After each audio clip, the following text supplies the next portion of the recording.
So మీరు అడిగిన ప్రశ్న ఏంటంటే డిగ్రీలు తిరిగినప్పుడు ద్వారం మార్చాలనా లేదా, క్లియర్ కదా. సో యాక్చువల్గా ఇది 0 degrees ఇట్లా ఉండాలి. సో ఇట్లా ఉన్నప్పుడు మీరు అబ్జర్వ్ చేయండి, ఇక్కడ ఈ మనిషి యొక్క శరీరం మొత్తం టర్న్ అయిందా కాలేదా, మొత్తం అయింది కదా. ఒకవేళ డిగ్రీలకు ఇటుపక్క మనకు కరెక్ట్ 0 degrees అనుకుందాం. పోనీ ఈ బిల్డింగ్ ఇట్లుంది, ఇప్పుడు మీది ఇట్లా మారింది, ఇప్పుడు 0 degrees ఇక్కడ ఉంది అంటే ఈ ఎంట్రన్స్ అనేది కొంచెం ఇటువైపుకు జరిగింది కాబట్టి డిగ్రీల ప్రకారం ఇక్కడ రావాలని మీ పాయింట్.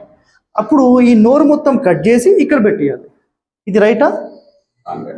ఈ ఫేస్ ఎప్పుడైతే ఇటుపక్కకు టర్న్ అయిందో ఆటోమేటిక్గా ఈ ఫేస్కి తగ్గట్టుగా అన్నీ టర్న్ అయిపోతాయి.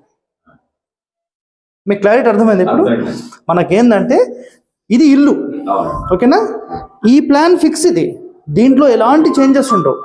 బట్ ఇందులో కండిషన్స్ ఒకటే ఏంటంటే మీరు ఎన్ని డిగ్రీలకు కడతారనేది మీ ఇష్టం. ప్లాన్ ఇంతే, డోర్ ఇక్కడనే ఉంటుంది, కళ్ళు ఇక్కడనే ఉంటాయి, చెవులు ఇక్కడనే ఉంటాయి, తల ఇక్కడనే ఉంటుంది, ఫ్రంట్ ఫేస్ ఇక్కడనే ఉంటుంది. ఇందులో చేంజెస్ ఉండవు. మీరు 0కి పెడతారా, 5కి పెడతారా, 10, 20, 30, 40 మీ ఇష్టం. ఇది ఇంతే ఉంటుంది. ఇప్పుడు అర్థమైందా? Bus simple. నా ఉద్దేశం లేదు, పూర్తి ఈశాన్యం అయిపోయింది కదా.